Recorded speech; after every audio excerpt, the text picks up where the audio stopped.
Hi guys, welcome to this video. This is Aarti Mishra, one of the top and verified educator. आज के session में हम अपना अगला लेसन आर एस शर्मा की सीरीज़ का कंटिन्यू करेंगे एंड आज हम बात करेंगे नए स्टेट्स की जो फॉर्मेशन हुई थी साउथ इंडिया में। तो अब तक जैसे कि हम लोग पढ़ रहे थे तो अभी तक नॉर्थ इंडिया के बारे में फोकस हो रहा था। अब हम पेनिनसुला के अंदर जो नए नए राज्य का विकास हुआ उसको कवर करेंगे। तो आइए देखते हैं कौन कौन से राज्य आए थे इस समय में। तो एक नया फेज ऑफ डेवलपमेंट आप देखेंगे इस समय में। आप देखेंगे कि एक ब्राह्मणिज्म जो है वो फैल रहा है और सबसे पहले आज हम लोग सातवाहन के बारे में डिस्कस करेंगे।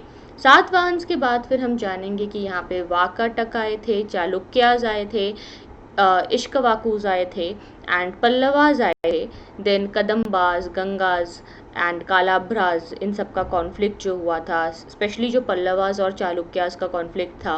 देन राष्ट्रकूटाज कैसे एमर्ज हुए और इनके अंतर्गत जो जो टेम्पल्स का निर्माण हुआ, मंदिरों का निर्माण हुआ, उसकी जो शैली थी वो कौन सी शैली थी, कैसे वो आगे बढ़ी, ये सब भी हम जानेंगे। तो ये सारे बहुत ही इम्पॉर्टेंट कॉन्सेप्ट्स हैं। So now let's start the topic. Okay, so guys आपको पता ही होगा कि अगर आप अनअकैडमी प्लस को सब्सक्राइब करना चाहते हैं तो आप मेरा रेफरल कोड टॉप 10 यूज़ कर सकते हैं। हमारे नए बैचेस जो है वो मंडे से स्टार्ट हो रहे हैं। सो अगर आपको मेरे नए एनसीईआरटी बैच में ज्वाइन करना है और अगर आप प्लस लेने में इंटरेस्टेड हैं तो always use this subscription code to take the Unacademy plus subscription. This is the referral code top 10। ठीक है, टॉप 10 ये रेफरल कोड अगर आप अप्लाई करेंगे तो आपको 10% डिस्काउंट भी मिलेगा। चलिए आगे चलते हैं। तो फिर बात करते हैं एक नए फेज ऑफ डेवलपमेंट की। ये नया फेज क्या है? देखिए, जो सातवाहन थे वो डेक्कन यानी कि जो साउथ इंडिया का ये हिस्सा है वहाँ पर आए। तो जैसे कि ये जो पार्ट आप देख रहे हो ना, इसे हम कहते हैं पेनिनसुला। ठीक है, ये जो मैप में मैं रेड कलर से मार्क कर रही हूँ ये है पेनिनसुला। पेनिनसुला मतलब क्या होता है? एक ऐसा ट्रायंगल जो कि 3 तरफ से पानी से घिरा है और इसमें पर्टिकुलरली ये जो अबव पार्ट है that is known as Deccan part. तो ये जो है 7th सेंचुरी की स्टार्टिंग में आप देखेंगे कि काफ़ी ज़्यादा यहाँ पे चीज़ें बदल रही थी। तो पहले फेज़ में तो सातवाहन एमर्ज हुए बहुत तेज़ी से। फिर क्या हुआ कि 7th सेंचुरी में पल्लवास जो है वो आए। ठीक है, वो कांची में आए। चालुक्यास जो है वो बादामी में आए और पांड्यास मदुरई में आए। एक बार देख लीजिए इनकी लोकेशन कहाँ कहाँ पे है। आप ये देख सकते हैं बादामी। ठीक है, मैप में ध्यान दीजिए, मैं सर्कल कर रही हूँ बादामी। ये रहा बादामी आपका। नीचे आप देख सकते हैं मदुरई। ठीक है, और यहाँ पे आप देख सकते हैं कांची। कांची की इम्पोर्टेंस क्या थी ना गाइस, कि कांची में ना मतलब ये पढ़ाई लिखाई का बहुत बड़ा सेंटर हुआ करता था। यहाँ पे मतलब इनकी यूनिवर्सिटी हुआ करती थी। ठीक है, घटिका नाम की कांची में एक यूनिवर्सिटी हुआ करती थी। बहुत इंपॉर्टेंट है घटिका एट कांची। और ये आप देख सकते हैं बादामी के ऊपर ये जो ऐहोल है, ऐहोल में बहुत सारे टेम्पल्स और बहुत सारे इम्पॉर्टेंट हमें इंस्क्रिप्शंस मिले हैं। तो ये बहुत इंपॉर्टेंट जगह इंस्क्रिप्शंस के लिए। देन मदुरई में आप देख रहे हो यहाँ पे ये जो है ट्रेडिंग के लिए बहुत बड़ा सेंटर होता था मदुरई। तो आप तीनों का देख रहे हो। तो आप देख सकते हैं पल्लवास कहाँ थे, यहाँ पे थे पल्लवास। ये वाला पार्ट जो है यहाँ पे है पल्लवास। मैं यहाँ लिख देती हूँ आपके लिए, यहाँ है पल्लवास। मदुरई में कौन है देख सकते हैं आप, मदुरई में है हमारे पांड्यास। ठीक है, मदुरई में है पांड्यास। एंड बादामी में, ये बादामी को कैपिटल बनाया था चालुक्यास ने, तो यहाँ थे हमारे चालुक्यास। ठीक है, इस तरीके से चल रहा था। तो ये 3 मेजर स्टेट्स हैं जो एमर्ज हो जाते हैं। तो ये बिल्कुल बहुत बढ़िया तरीके से अपना काम कर रहे हैं। अब आप देखेंगे इस टाइम में जो खेती बाड़ी होती है, अग्रेरियन इकोनॉमी होती है, उसका बहुत ज़्यादा एक्सपेंशन हो रहा है, उसका बहुत ज़्यादा विकास हो रहा है। तो इस पीरियड में हमने बहुत सारे एक्सपेंशन देखा अग्रेरियन इकोनॉमी का।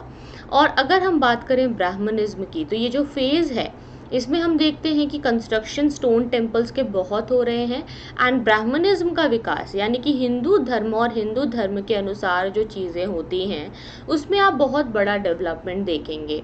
स्टोन टेम्पल्स का जो कंस्ट्रक्शन है वो बहुत ज़्यादा हो रहा था।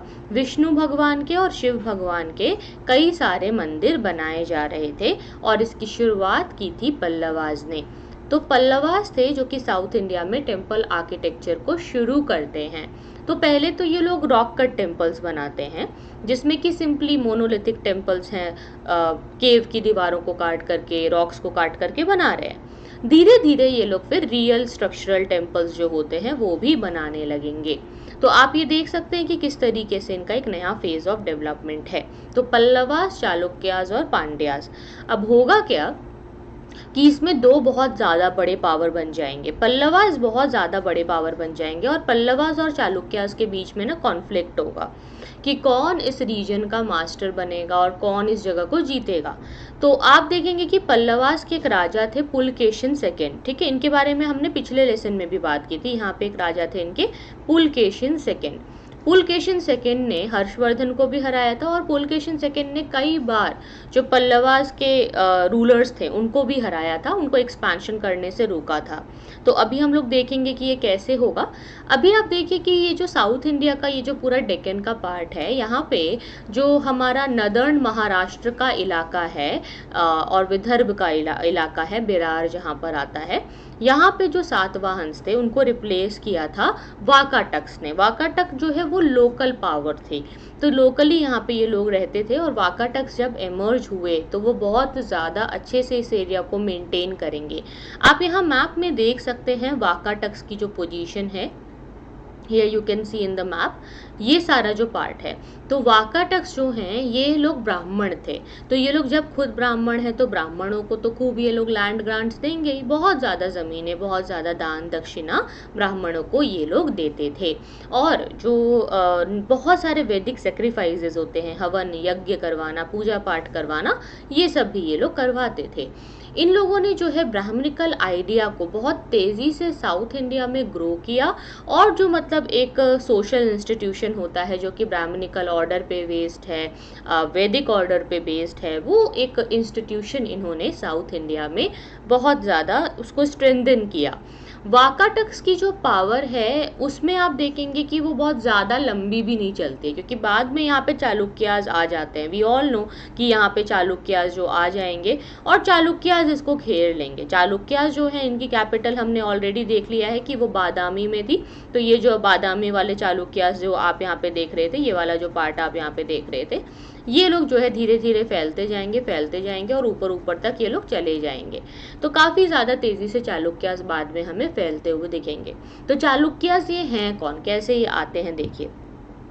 चालुक्यास जो है ये बादामी के हैं और कर्नाटका वाला जो पोर्शन है बेसिकली इनके पास था। पहले तो ये बहुत ज़्यादा रूल करेंगे, बाद में ये सबको सारा का सारा एरिया जो है इसको सबको रिप्लेस करके राष्ट्रकूटास आ जाएंगे। लेकिन राष्ट्रकूटास को आने में अभी बहुत समय है, तो अभी हम लोग राष्ट्रकूटास की बात नहीं करेंगे। हालांकि अभी जो है राष्ट्रकूटास क्या थे, वो लोग सामंत के रूप में चालुक्यास के अंतर्गत ही काम कर रहे हैं। तो चालुक्यास जो हैं इन्हीं को इन्हें इनके सामंत ही हटाएंगे बेसिकली। तो इनके जो फ्यूडेटरी है, इनके जो सामंत हैं वही इनको हटा देंगे।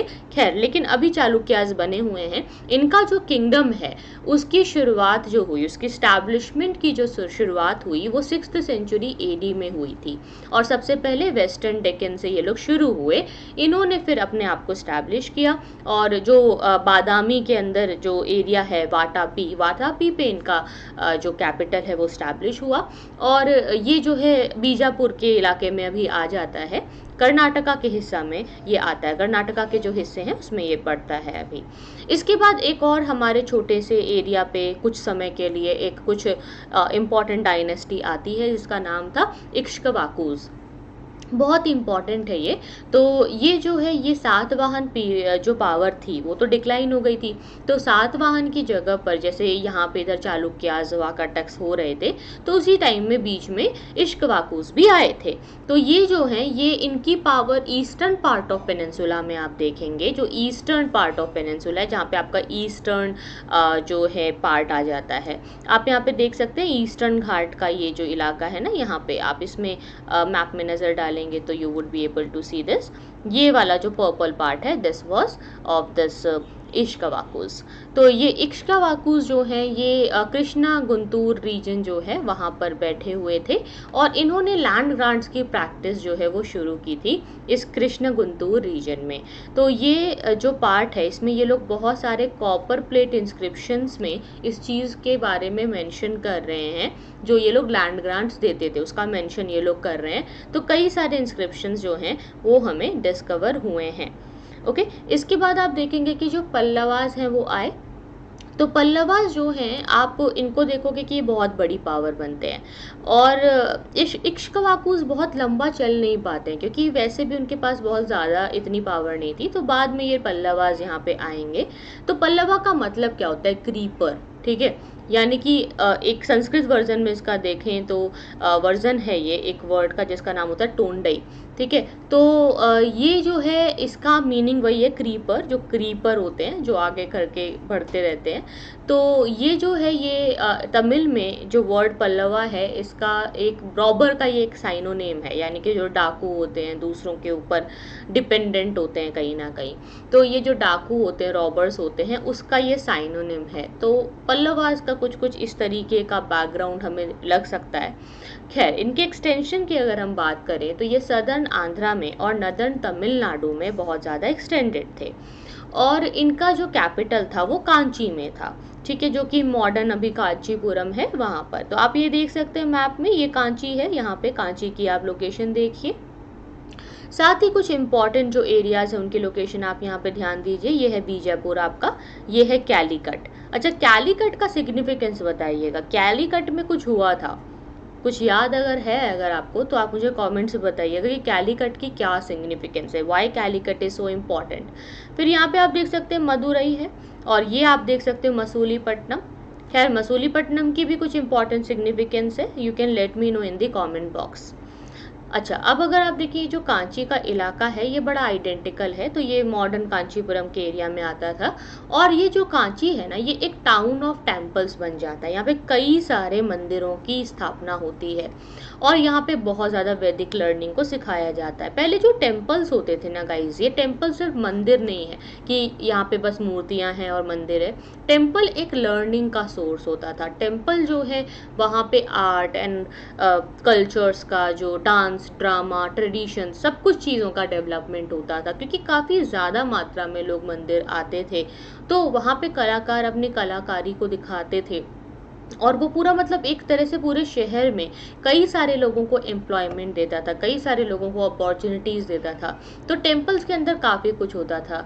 आप यहाँ पे देखेंगे कि ब्राह्मण्स को ये लोग 18 प्रकार की इम्यूनिटीज़ देते हैं, यानी कि ब्राह्मणों को ये लोग कई सारी चीज़ों में उनको बहुत ज़्यादा लाभ देते हैं, कि जैसे कि अगर आपने मतलब मान लो कि कोई मान लो कि कोई पर्टिकुलर प्रकार का दोष है या कोई क्राइम है, अगर ब्राह्मण ने वो क्राइम किया है और अगर वही क्राइम किसी और ने किया है, तो ब्राह्मण को छोड़ देंगे, ब्राह्मण को उसके लिए सज़ा नहीं मिलेगी, या उसके लिए उसको बहुत कम सज़ा मिलेगी।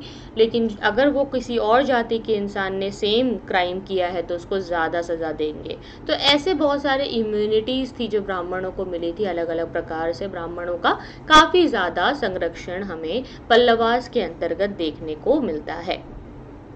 पल्लवास के जो कंटेम्प्ररी थे उस टाइम में, अगर आप इसमें देखेंगे तो इसमें कदम्बास भी होते हैं। तो कदम्बास जो हैं वो नदर्न कर्नाटका में थे, तो वो 4th सेंचुरी में थे, वो इनके कंटेम्प्ररी थे। इनके साथ थोड़ा कॉन्फ्लिक्ट भी रहा, बाद में ये लोग जो है कुछ खास कर नहीं पाएंगे, क्योंकि मेजर जो पावर है उसके रूप में पल्लवास इमर्ज हो जाते हैं। लेकिन फिर भी थोड़ा सा हम जानेंगे कदम्बास के बारे में। तो ये जो कदम्ब थे, इनका जो किंगडम है वो शुरू किया था मयूर शर्मन ने। यहाँ पे आप देख सकते हैं ये जो पूरा पार्ट आप रेड कलर से देख रहे हो, और ये 18 अश्वमेध यज्ञ करवाते हैं। 18 अश्वमेध यज्ञ करवाना ये दिखाता है कि ये अपने आप में एक बहुत बड़ी पावर बन गए थे, और एक टाइम पे इनका बहुत नाम था, और कई सारे गांव इन्होंने ब्राह्मणों को दान में दे दिए थे। इनकी जो कैपिटल है वो कैपिटल थी वैजयंती में, जिसे कि बनवासी के नाम से भी जानते हैं हम, और ये नॉर्थ जो कानरा डिस्ट्रिक्ट है कर्नाटका का, वहाँ पर हुआ करता था। तो अभी हम देखेंगे कि बनवासी का बड़ा रोल है, बनवासी के बारे में और भी कुछ जानकारी है जो कि हम आगे पढ़ेंगे। फिर एक और आए हमारे गंगास, ये एक और इम्पॉर्टेंट कंटेम्प्ररी थे पल्लवास के। तो जब पल्लवास का रूल चल रहा था तो उस टाइम में ये लोग भी थे, और इन्होंने अपना जो रूल है उसे सदर्न कर्नाटका के एरिया तक में सेटअप किया हुआ था। 4th सेंचुरी में ये लोगों ने सेटअप किया था। इनका किंगडम जो है वो बीच में है, मतलब पल्लवास और कदम्बास के बीच में। तो इधर पल्लवास हो गए, इधर कदम्बास हो गए, बीच में ये जो है गंगास यहाँ पे सेटल थे। तो इस तरीके से इनका पूरा एरिया हुआ करता था। अब इसके बाद आप देखेंगे कि इनको हम लोग वेस्टर्न गंगास के नाम से जानते हैं या गंगास ऑफ मैसूर के नाम से जानते हैं। ऐसा क्यों हम कह रहे हैं इनको? बिकॉज देखिए इनका जो है कॉन्फ्लिक्ट ना हो, मतलब समझने के लिए, क्योंकि एक तो हमारा गंगा जो है ईस्टर्न गंगास भी हैं, तो ईस्टर्न गंगास से हम उसको सेपरेट करें, क्योंकि ईस्टर्न गंगास जो है वो ऊपर जो कलिंग वाला पार्ट था वहाँ पर वो लोग रूल कर रहे थे। 5th सेंचुरी के बाद उनका वहाँ पे रूल था, तो इसलिए हम सेपरेशन के लिए इसको जो है वेस्टर्न गंगास बोलते हैं। इनका जो अर्लीस्ट कैपिटल था वो कोलर में लोकेटेड था, और इसी की वजह से ये डायनेस्टी जो है राइज होती है, क्योंकि यहाँ पे कोलर में क्या है, गोल्ड माइंस है, सोने के खदान है कोलर में। याद रखिए, this is important for your prelims. ठीक है। अब इन्होंने लैंड ग्रांट्स जो है मोस्टली जैन को दिए। जैन लोगों को ये लोग बहुत ज़्यादा लैंड ग्रांट्स देते थे, जैनों को ये लोग बहुत ज़्यादा पसंद करते थे, तो जैन का जो धर्म का डेवलपमेंट है वो इस समय में हमने देखा। अगर हम पल्लवास और कदम्बास की बात करें, चालुक्य बादामी की बात करें, तो ये सब एक दूसरे के साथ है, मतलब ये लोग कंटेम्प्ररी हैं, एक साथ रह रहे हैं, और ये लोग बहुत बड़े चैम्पियंस हैं वैदिक सेक्रीफाइसेस के। बहुत ज़्यादा ये लोग वैदिक सेक्रीफाइसेस करते हैं और करवाते हैं। अश्वमेध यज्ञ करवाना, वाजपेय यज्ञ करवाना, ये सब इनका काम होता था। और इनमें अगर आप देखें तो ये अपनी पोजीशन को इसके द्वारा लेजिटिमाइज भी कर रहे हैं और दिखा रहे हैं कि देखो हम जो राजा हैं वो कितने बड़े बड़े यज्ञ करवा रहे हैं, कितना ज़्यादा हम प्रीस्टली क्लास को जो है दान दे रहे हैं। जो राजा जितना बड़ा होगा वो उतने ही बड़े यज्ञ करवाएगा, और वो ब्राह्मणों को भी उतने ही बड़े बड़े दान देगा। तो ये सारी चीज़ें हो रही थी। अब हम अगले लेसन में जानेंगे कालाभ्रास के बारे में, और पल्लवास चालुक्यास के बीच में जो कॉन्फ्लिक्ट था उस कॉन्फ्लिक्ट के बारे में भी जानेंगे। तो अब मिलते हैं अगले लेसन में। आज के लिए इतना ही। Thank you so much for watching.